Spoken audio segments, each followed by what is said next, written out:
बिस्मिल्लाहिर्रहमानिर्रहीम। अस्सलामु अलैकुम। इमरान अहमद एक बार फिर हाजिर है आपकी खिदमत में GNN के स्टूडियो से।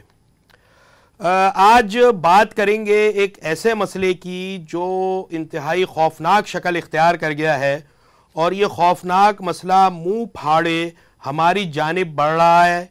हमारी मौजूदा और आने वाली नस्लें इस जो अफरीत है उसका शिकार होने को बिल्कुल करीब हैं, बल्कि हो गई हैं हम कहेंगे। और बका जो है हमारी मौजूदा नस्लों और आने वाली नस्लों की जो बका है वो ख़तरे में है।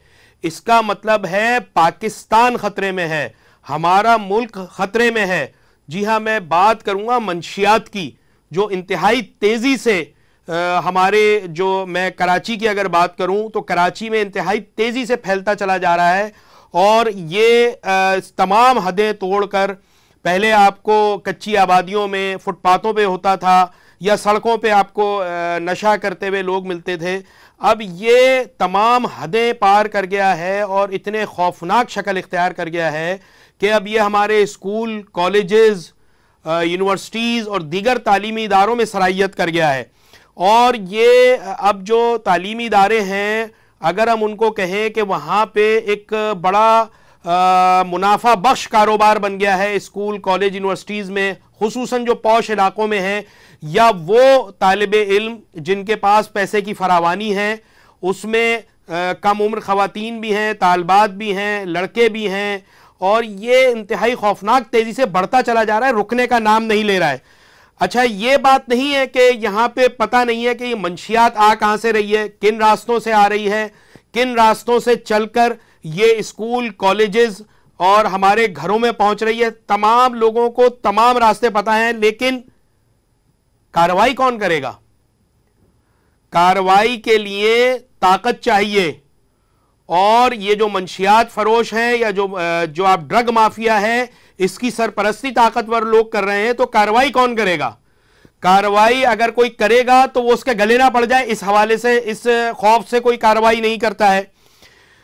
और अब तो ये हाल हो गया है कि जो पौश इलाके के बड़े बड़े घर हैं, उन घरों में चर्स की और उससे जो उसकी रिफाइंड फॉर्म है गर्दा, जो अब बहुत तेज़ी से, अब तो मतलब यानी कि हम कहेंगे कि उसकी कोई तमीज़ नहीं रही है कि वो कितने लोगों में फैल चुका है, उसकी बाकायदा काश्त हो रही है। आप यह कहें कि इंडोर नर्सरियां काम कर रही हैं।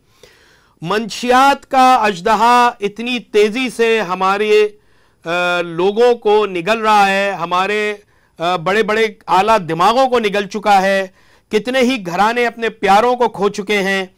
हमारी सड़कें, हमारे फुटपाथें, हमारी गलियां, मैदान, खेल के मैदान सूने हो गए हैं। लोग खेल नहीं रहे, अब नौजवान खेल नहीं रहे, वो नशे के आदी हुए हुए हैं। हमारे खेल के मैदान, हमारे स्कूल, कॉलेजेस, और अब तो ये कि जो बड़े बड़े बंगले हैं, घर हैं, वो मंशियात इस्तेमाल करने वालों का मस्कन है।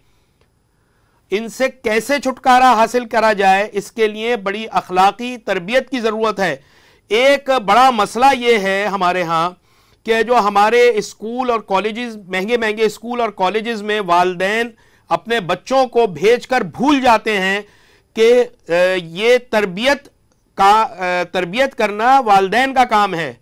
तरबियत करना, स्कूलों में तरबियत नहीं हो रही, वहाँ तो कारोबार हो रहा है। अब वो दौर गए जब स्कूलों में स्कूल जो हैं या दर्सगाहें जो हैं वो तरबियत गाहें होती थी। अब स्कूल सिर्फ तालीम का कारोबार कर रहे हैं। आपको बेहतर से बेहतर तालीम देंगे, उसके एवज वो भारी रकूम वसूल करते हैं। तरबियत की उनकी जिम्मेदारी नहीं है।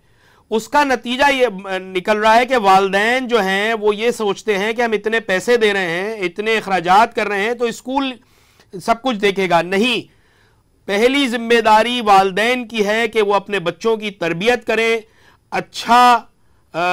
उनको अच्छे और बुरे की तमीज़ बताएं। एक बड़ा मसला यहाँ ये भी है कि जितने तरक्की याफ्ता मुल्क हैं वहाँ पर एक हद के बाद 5 साल या 6 साल के बाद आप बच्चे को स्कूल में दाखिल कराते हैं। हमारे यहाँ स्कूल में अगर आप 2.5 साल के बच्चे को, 3 साल के बच्चे को लेकर जाएं तो उसको भी कह देते हैं कि जी ओवर एज हो गया है। अब स्कूलों में अगर आप 2.5-3 साल के बच्चे को भेजेंगे तो आप अपनी तरबियत कैसे करेंगे बच्चे की?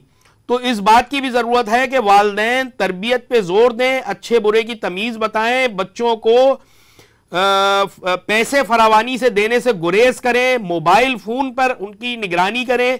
जैसे पहले वालिदैन अपने बच्चों की मॉनिटरिंग करते थे, अब वो सिस्टम खत्म हो गया है।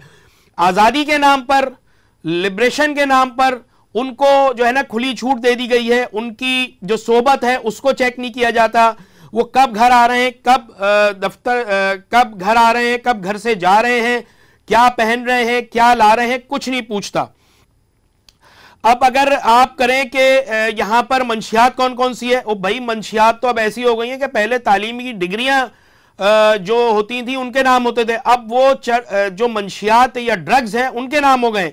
चर्स, आइस, अफीम, कोकेन, अब ये ऐसी चीजें हैं जो पुराने हो गए। आइस, फिर अब एक नाम है जो मुझे याद भी नहीं रहा, लिख के लाया हूं, LSD, MDMA, वीड, हैरी, मतलब ये स्लीपिंग पिल्स जो हैं ये इस्तेमाल हो रही है नशे में, ये नौजवान इस्तेमाल कर रहे हैं। तो जो अंधेरा हमारे माशरे में नौजवान, खुसूसन मैं नौजवानों की बात करूंगा क्योंकि वो मुस्तकबिल है पाकिस्तान का। अगर पाकिस्तान का मुस्तकबिल नशई हो गया तो क्या होगा? पाकिस्तान को बचाना है, ये जंगी बुनियादों पर इस पर काम करना है, इंतहाई संजीदगी से हर सतह पे काम करना है। सहाफत ने काम करना है इस पर तालीमी इदारों ने काम करना है, एंटी नार्कोटिक फोर्स ने काम करना है, पुलिस ने काम करना है, इन सब लोगों ने, सियासतदानों ने काम करना है। सिर्फ अपने बच्चों को नहीं देखना है सियासतदानों और हुक्मरानों ने, कौम के बच्चों को भी देखना है कि कौम के बच्चे किसी आफत में ना मुब्तला तो नहीं हो रहे, किसी मंशियात में मुब्तला, बचाएं उनको और अब तो यह हाल हो गया है कि बड़े बड़े आलीशान जो है रिहेबिलिटेशन सेंटर खुल रहे हैं, मंशियात से उनकी अलग चांदी हो गई है। और अब जो हमारे एक मुहतात अंदाजे के मुताबिक जो स्टैटिस्टिक्स जमा होती है मुल्की सतह पर, तकरीबन 2 करोड़ अफराद जो हैं वो मंशियात के आदी हैं। याद रखें, इसमें वो लोग शामिल नहीं है जो छुप के नशा कर रहे हैं, इसमें वो लोग शामिल हैं 2 करोड़ में जिनका पता चल गया है, जो मुतल्लिका इदारे हैं उनको पता चल गया है कि जी ये मंशियात के आदी हैं। वो लोग जो छुप के इस्तेमाल कर रहे हैं, जो आला दर्जे की मंशियात इस्तेमाल कर रहे हैं, जो पता नहीं लगने देते, वो अलग है, उनकी तादाद भी अनगिनत है। और ये मंशियात के अड्डे कराची में तकरीबन, मैं जो इंतहाई मुहतात अंदाजे के मुताबिक जिनका पता चला है, जो पुलिस रिपोर्ट बनी है, वो 150 से जायद हैं। और ये इनके पते भी मालूम हैं, इनके सरपरस्तों के नाम भी मालूम हैं, इनके जो करता धरता हैं पीछे, सरपरस्तों के पीछे भी जो ताकतवर लोग हैं उनका भी पता है कौन है। अब अगर आप बात करें जिला जुनूबी की, तो उसमें 30 से जायद अड्डे जो हैं उनका सुराग लगाया पुलिस ने या उनकी रिपोर्ट बनाई। ओल्ड सिटी एरिया जो आपका है, सिटी एरिया जैक्सन है, आपका रनछोड़ लाइन है, और ये सारा old city area, Kharadar, Mithadar और इसके किमाड़ी, इन इलाकों में 40 से जायद अड्डों की निशानदेही हुई है। जिला वस्ती में जो सबसे ज्यादा पढ़ा लिखा जो जिला था कराची का, उसमें 35 अड्डे हैं जो आइडेंटिफाई हुए हैं और छुपे हुए पता नहीं कितने होंगे। इसके अलावा जिला शर्की में 15 से जायद हैं।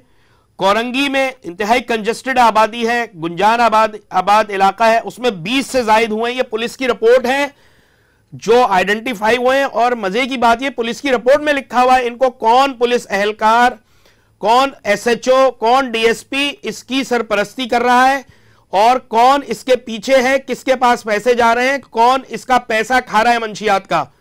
खुदारा हुक्मरानों से मेरी अपील है, खुदारा इस जानिब तवज्जो दें। ये जो रगों में अंधेरा उतर रहा है हमारी नौजवान नस्ल के, हमारी कौम के, उसको रोकें इससे पहले कि देर हो जाए। कुछ करें संजीदगी से। ये जो अड्डे हैं इनकी अगर निशानदेही हो चुकी है तो इस पर कार्रवाई क्यों नहीं हो रही, किस बात का इंतजार कर रहे हैं? अगर देर हो गई तो फिर वही लकीर पीटते रह जाएंगे, कुछ नहीं होगा। बहुत शुक्रिया।